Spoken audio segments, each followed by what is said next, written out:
Tabair Yasul Yunus Zakaria Yahya Isa wa Tawa Khadirun Da'wiyah alaihim salatu wassalam wa ilaihim madamatil hayyah.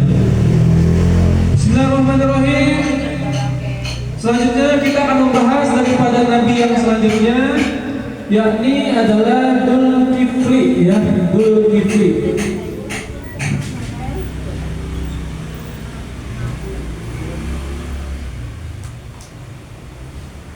Jadi Dzulkifli adalah nabi yang ke-17. Nabi yang ke-17 yang merupakan Dzulkifli bin Ayyub, yaitu adalah anaknya daripada Nabi Ayyub. Wasmuhu fil asli Bishrun. Nama aslinya adalah Bishr atau Bashar, ya, nama aslinya.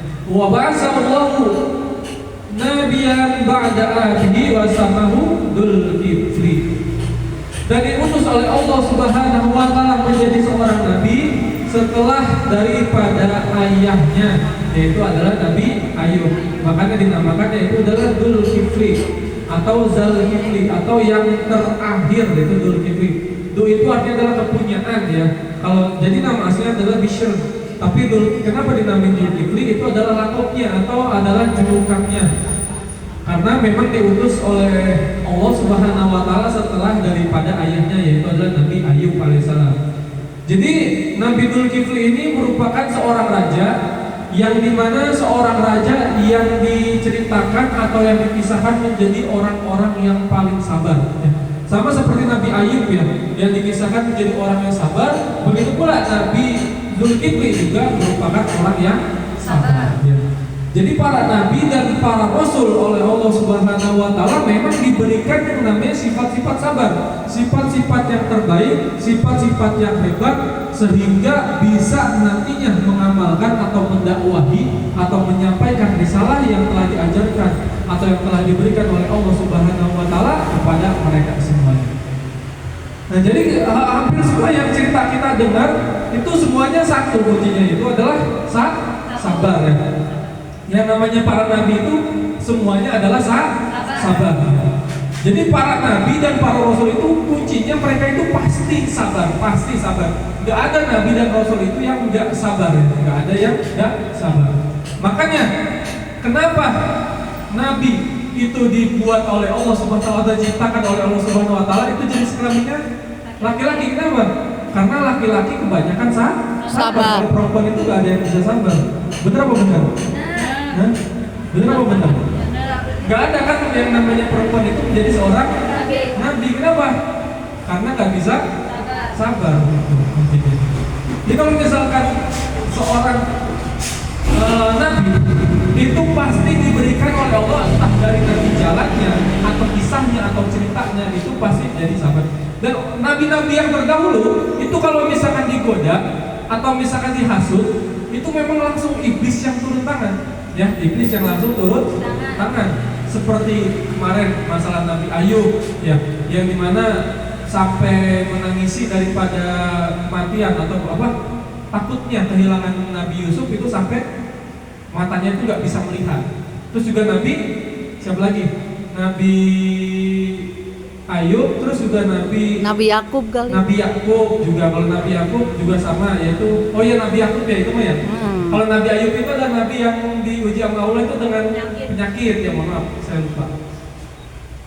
Terus juga Nabi Nabi Ayub juga kan diuji sama Allah, dibakar daripada harta bendanya, dibunuh anak-anaknya, juga dimiskinkan serta dikasih kulit penyakit segala macamnya. Itu memang setannya turun langsung. Begitu pula dengan Nabi Dzulkifli. Itu Nabi Dzulkifli juga diutus oleh Allah Subhanahu wa taala, itu juga mendapatkan godaan berupa godaan dari setan, ya. Jadi kalau misalkan Dzulkifli itu salah satu lakopnya atau salah satu kemuliaannya adalah dijuluki sebagai seorang raja yang sabar. Jadi karena sewaktu-waktu itu Nabi Dzulkifli alaihissalam itu didatangi oleh setan atau iblis yang menyamar menjadi seorang manusia. Di mana seorang setannya ini atau iblis ini jadi memprovokasi daripada Nabi Dzulkifli alaihi salam. Dan ketika diajakin untuk berdebat atau diajakin untuk yang namanya diskusi, Itu setannya itu nggak pernah mau datang. Lagi-lagi janjian buat datang, besoknya nggak datang. Lagi-lagi janjian buat datang, besoknya nggak datang. Begitu terjadi, dibohongin terus, ditipu terus. Tetapi Nabi Zulkifli alaihissalam itu adalah termasuk orang yang sabar. Makanya selain sabar juga beliau juga termasuk seorang raja yang dermawan dan juga suka yang namanya menolong daripada yang namanya rakyatnya. Yang namanya seorang raja itu, mohon maaf, itu termasuknya adalah kalau misalkan menjadi raja-rajanya itu adil, itu pahalanya besar itu. Ya. Kalau misalkan menjadi seorang pemimpin dan pemimpinnya adil, itu menjadi mendapatkan pahala yang besar. Tapi kebalikannya, kalau misalkan menjadi pemimpin tapi pemimpinnya zalim, tapi pemimpinnya munafik, tapi pemimpinnya tidak kompeten di bidangnya, maka balasannya juga besar. Seperti itu. Selanjutnya yaitu adalah Nabi yang ke-18, yaitu adalah Nabi Daud alaihissalam. Wa yatasilu nasabuhu Yehuda bin Ya'qub bin Ishaq bin Ibrahim. Ja'alahu Allahu malikan ala bani Israil. Nah, ini adalah Nabi Daud yang juga termasuk daripada nasabnya Nabi Ibrahim alaihissalam. Nabi Daud bin Yehuda bin Ya'qub bin Ishaq bin Ibrahim alaihissalam. Dan juga dituntut atau diutus oleh Allah Subhanahu wa taala di dalam kaum Bani Israil, ya, dalam kaum Bani Israil. Di mana ini Bani Israil ini sudah sering sekali ya mendapatkan daripada nabi-nabi dan para rasul-rasul yang lainnya. Ini yang wajib kita ketahui, belum yang tidak wajib kita ketahui. Kalau orang-orang Bani Israil itu memang dari dulu itu sering sekali yang namanya diciptakan sering sekali namanya diutus sama Allah Subhanahu wa taala daripada nabi-nabinya. Karena memang kaum Bani Israil itu adalah kaum yang paling ngeyel, kaum yang paling banyak banyak omongannya lah, yang banyak omongannya. Itulah.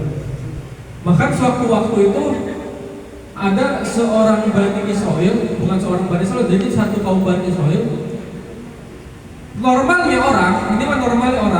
Normalnya orang ketika dikasihkan makanan gratis, ini makanan gratis. Kalau sekarang kan ada program makanan gratis itu ya. Iya. Ada program makanan gratis. Orang kalau misalkan dikasih makanan gratis, kira-kira bakal nanya-nanya nggak, misalnya kayak makannya apa, minumnya apa, atau misalkan lauknya apa segala macam, kan nggak bakal seperti itu ya. Kalau misalkan memang makanannya benar-benar gratis. Ya. Nah, kalau misalkan kaumnya Bani Israil ini pernah dikisahkan diturunkan makanan dari langit. Diturunkan makanan dari langit oleh Allah Subhanahu wa taala. Awalnya memang biasa saja, tapi lama-kelamaan itu merasa bosan. Saking seringnya makannya itu terus. Dan akhirnya sampai dibantah nabi-nabinya, sampai diomongin nabi-nabinya. Nabi, kok ini makanannya begini terus sih? Ini Allah nggak punya makanan lain apa segala macam. Itu nabi orang Bani Israil tuh gitu. Sakingnya tuh orangnya tuh keras, orangnya tuh egois dan nggak bisa yang namanya dikasih tahu. Jadi kalau misalkan ibu-ibu punya orang atau punya kenalan, orangnya itu kalau misalkan dikasih tahu menjawab itu kayak Bani Israil itu. Jadi dia tuh tingkatannya tuh bener-bener nggak pengen kalah, nggak pengen yang namanya malu, atau dia tuh pengennya selalu menang sendiri. Itu adalah orang-orang Bani Israil. Makanya Bani Israil itu sampai sekarang itu ya. Tapi kalau sekarang itu bukan Bani Israil lagi ya, tapi itu adalah Israel yang berupa negara. Ya. Cuma memang ada gen-gennya lah ya, meskipun tidak sama seperti yang dulu. Terus selanjutnya yang ke-19 yaitu adalah Nabi Sulaiman bin Daud. Ya, Nabi Sulaiman bin Daud. Jadi Nabi Sulaiman itu adalah anaknya daripada Nabi Daud alaihi salam. Jalallahu malikan ala bani Israil ba'da abihi Daud. Nah, Nabi Daud sebelumnya juga merupakan seorang raja. Jadi Nabi ada yang namanya, kalau misalnya di Al-Quran itu yang namanya kaum Jalut, ya, kaum Jalut atau bangsa Jalut. Yang dimana bangsa Jalut ini punya pemimpin seorang raja, tetapi rajanya itu adalah raja yang kejam dan rajanya itu adalah raja yang sadis. Ya. Nah, itu diperangi sama kerajaannya Nabi Daud alaihi salam.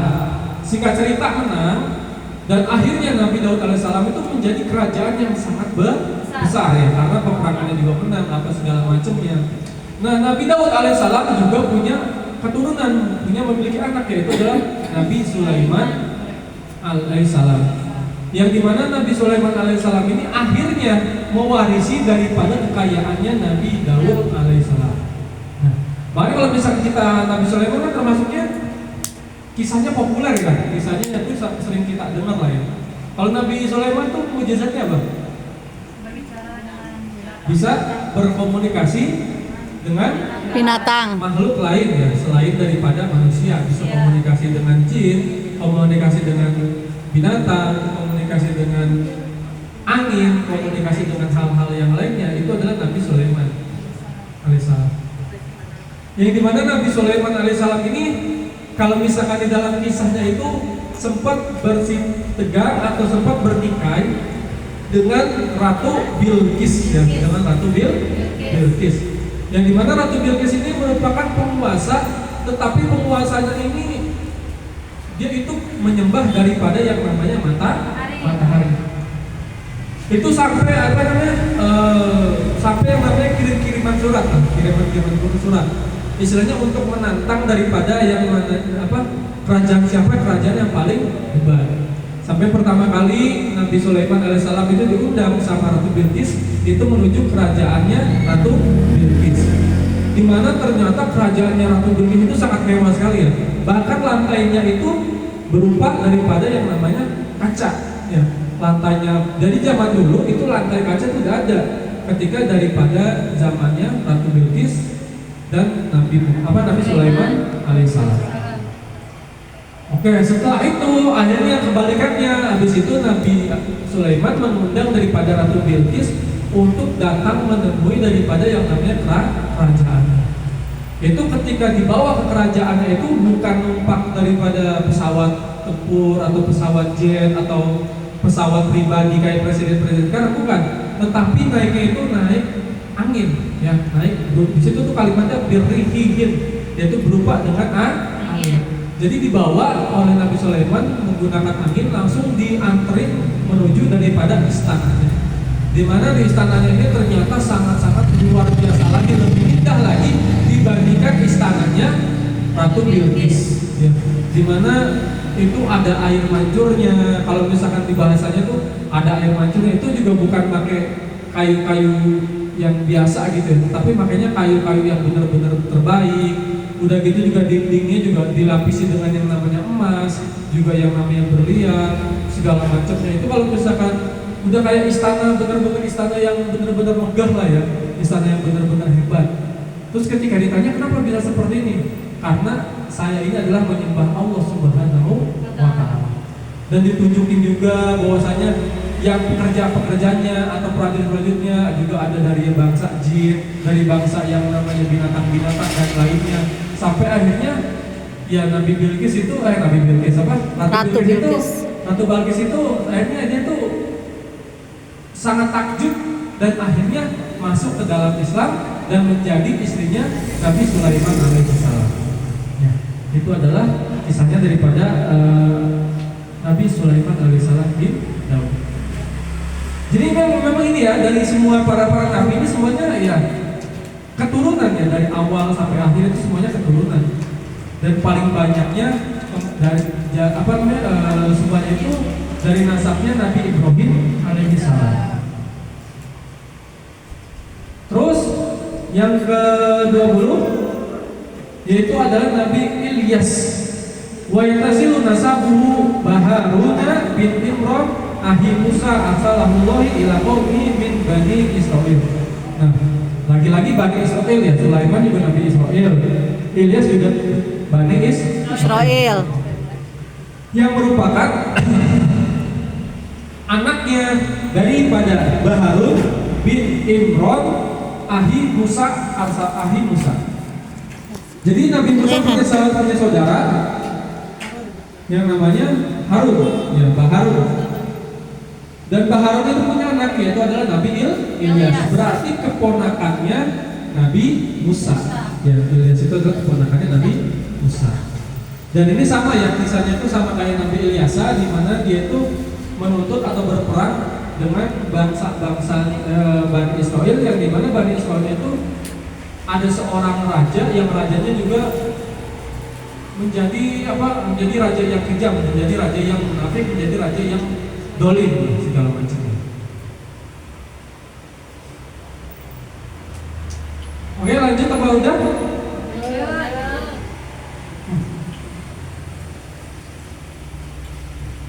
Terus yang ke-21 yaitu adalah Nabi Yunus bin Matta. Ya, Nabi Yunus bin Matta. Basallahu ila qaumihi fi Ninawa qariyatun min qura al-Mausul wa huwa alladhi najahu Allah min al-ghamma alladhi kana fihi wa yaqala lahu Dzun ay sahibul khawf. Nah, Nabi Yunus alaihi salam. Kalau Nabi Yunus alaihi salam itu apa?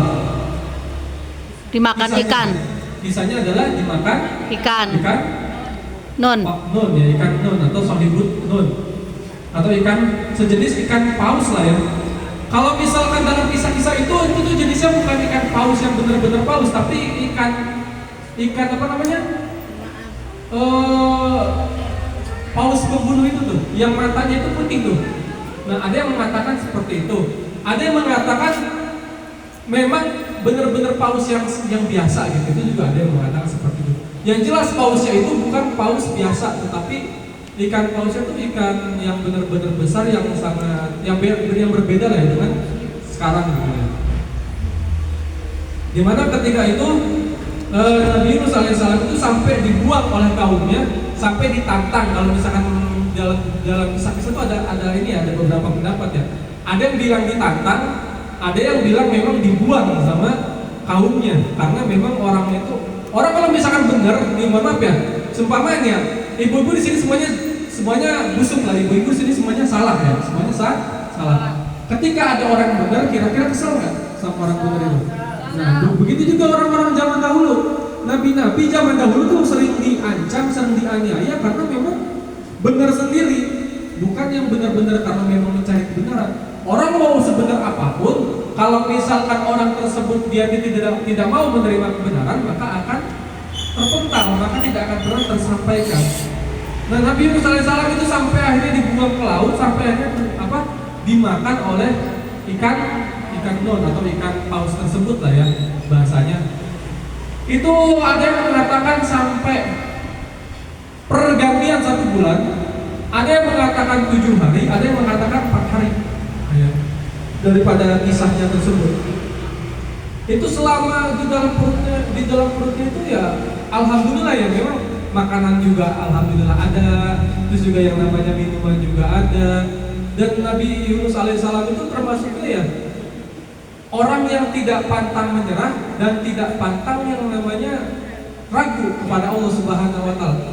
Kita boleh takut, kita boleh yang namanya pusing, boleh juga yang namanya bingung apa segala macamnya, tetapi jangan pernah kita itu ragu ya. Jangan pernah ragu apa? Jangan pernah ragu dengan ketetapannya Allah Subhanahu wa taala.